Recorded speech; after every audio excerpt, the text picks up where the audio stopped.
के साथ मैं हूं सईद अंसारी। बड़ी खबर इस वक्त आ रही है दिल्ली के उद्योग भवन से, जहां आग लगने की खबर है। उद्योग भवन में आग लगने की खबर है।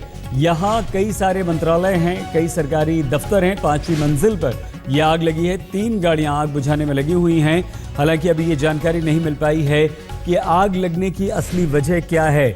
आग पर काबू भी पा लिया गया है, ये खबर भी आ रही है। दिल्ली के उद्योग भवन में, जो कि एक मशहूर उद्योग भवन है, वहां पर यह आग लगी थी। और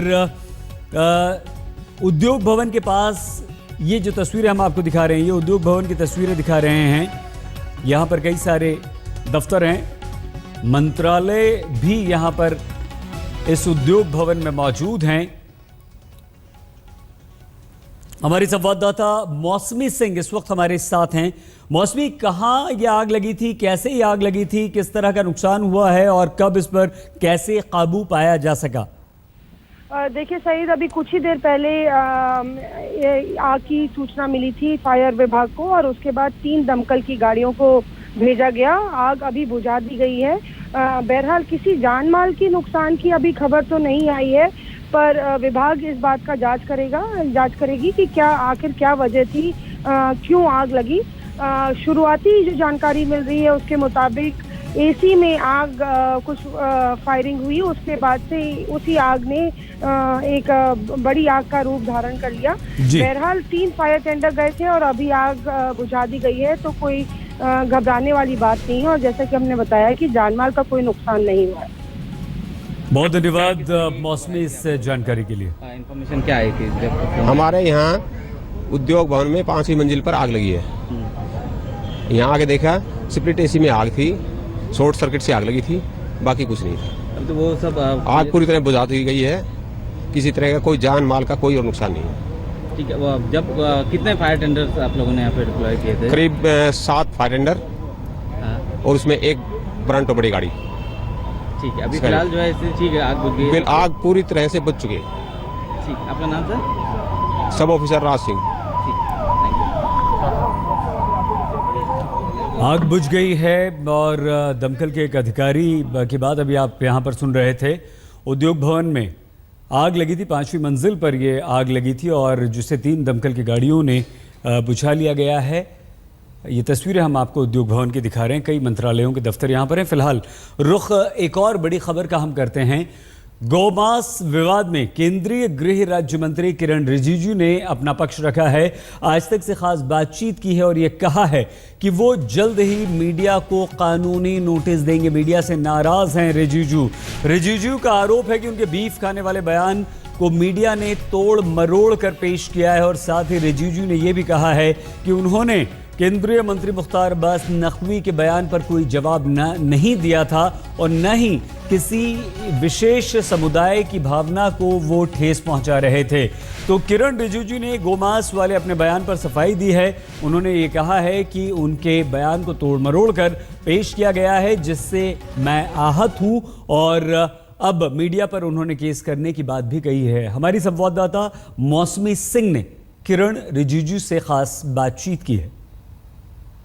आज तक से खास बातचीत में हमारे साथ जुड़ रहे हैं गृह राज्य मंत्री किरण रिजिजू। आइए उनसे बात करते हैं। सर, हाल ही में जिस तरह से आपने बीफ पर जो बयान दिया उस पर काफ़ी विवाद छिड़ा और आप काफ़ी नाराज़ भी थे। आपने कहा कि आपके बयान को तोड़ मरोड़ के पेश किया गया।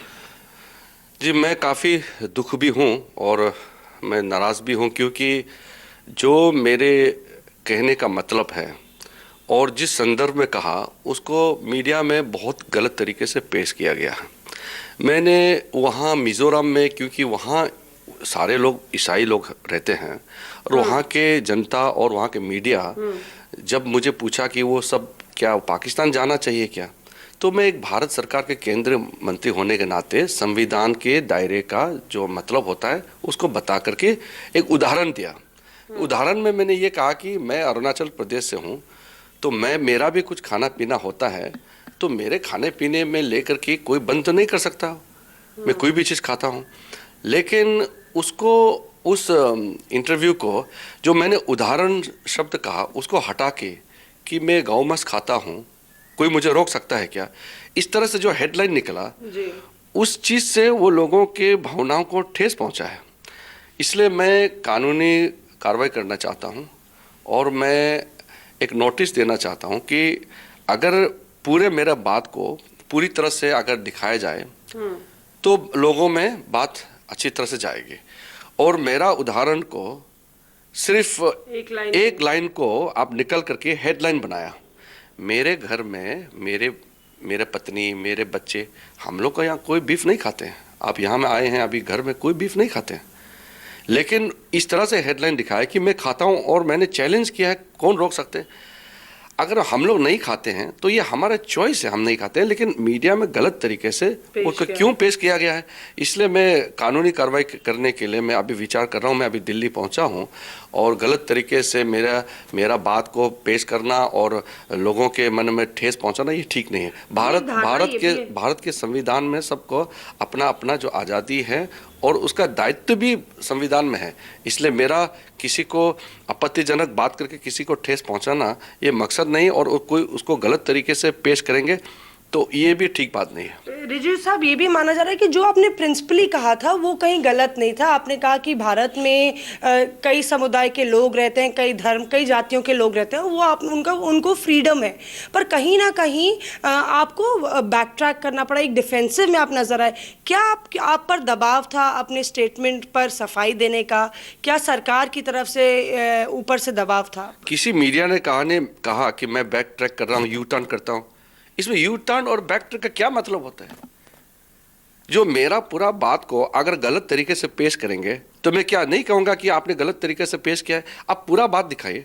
वहाँ उत्तेजना होकर के आदमी जो सेंटिमेंटल था, उन्होंने मुझे पूछा कि हम क्या पाकिस्तान जाना चाहिए, हम बीफ खाते हैं? तो मैंने संविधान का बात को रखा है ना जी। और मैंने उदाहरण भी दिया ना कि मैं मंत्री हूँ, मैं अरुणाचल प्रदेश में हूँ, मेरा तरीका को कोई रोकता नहीं है। मैंने इसको एक उदाहरण के तौर पर पेश किया और